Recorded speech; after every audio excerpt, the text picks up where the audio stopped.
વધુ એક સમાચાર સાબરકાંઠાથી મળી રહ્યા છે, તેની પર પણ નજર કરી લઈશું। સાબરકાંઠામાં બીઝેડ ગ્રુપના સંચાલક ભૂપેન્દ્ર ઝાલાના ઘરે માહોલ સુમસામ જોવા મળી રહ્યો છે।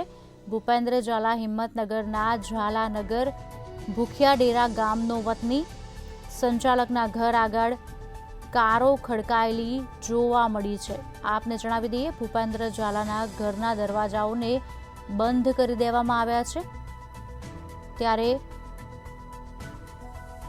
તમામ જગ્યા સુમસામ જોવા મળી રહી છે। બીઝેડના સંચાલક ભૂપેન્દ્ર ઝાલાના ઘરે માહોલ સુમસામ જોવા મળી રહ્યો છે।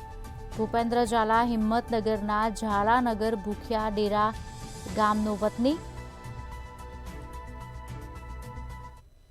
બીઝેડ ગ્રુપના જે સીઈઓ હતા, જે ભૂપેન્દ્રસિંહ ઝાલા, તેને હાલ મંત્રીઓની ટીમ તેના ઘરે પહોંચી છે, જે અલ્પોદરા જે ઝાલાનગર કહેવાય છે તેના ઘરે પહોંચી છે। જો વાત કરવામાં આવે છે જે બીઝેડના જે ગ્રુપના જે ભૂપેન્દ્રસિંહ ઝાલા છે, તે વૈભવી ઘર અને મોંઘી ગાડીઓ પણ હાલ તો ઘરે જોવા મળી રહી છે। જો વાત કરવામાં આવે તેને ઘરના પરિવાર હાલ તો કંઈ પણ બોલવાનો ઇનકાર કરી રહ્યા છે। જો વાત કરવામાં આવે તો હાલ તો જે ભૂપેન્દ્રસિંહ ઝાલા છે તે હાલ તો ફરાર થઈ ગયો તેવું પણ જણાવી રહ્યું હતું। જો વાત કરવામાં આવે 6,000 કરોડથી વધુનો જે કહી શકાય સ્કેમ કર્યો હોવાનું હાલ તો જણાઈ રહ્યું છે, પણ ક્યાંક ને ક્યાંક જણાય કે જે પોલીસ કર્મચારી હોય કે શિક્ષક હોય તેના પણ હાલ તો પૈસા જે છે તે ફસાઈ ગયેલા હોય તો જણાવી રહ્યું હાલ તો કંઈ આ જે રોકાણદારો છે તે કંઈ પણ બોલવા તૈયાર, કેમેરા આગળ કંઈ પણ બોલવા તૈયાર નથી। ક્યાંક ને ક્યાંક કહી શકાય કે જે પૈસા જે રોકાણદારો છે તે પણ એ મોટી મૂંઝવણમાં છે કે અમારા પૈસા ક્યારે આવશે। હાલ તો પણ કેમેરા આગળ કંઈ પણ બોલવા તૈયાર નથી, પણ ટૂંક જ સમયમાં એવું લાગી રહ્યું છે કે જ્યાં આજે બીજેડના ગ્રુપના છે તે જે સીઈઓ જે ભૂપેન્દ્રસિંહ ઝાલા તે હાલ તો નેપાળ ભાગી જવાનો લોકમુખે ચર્ચા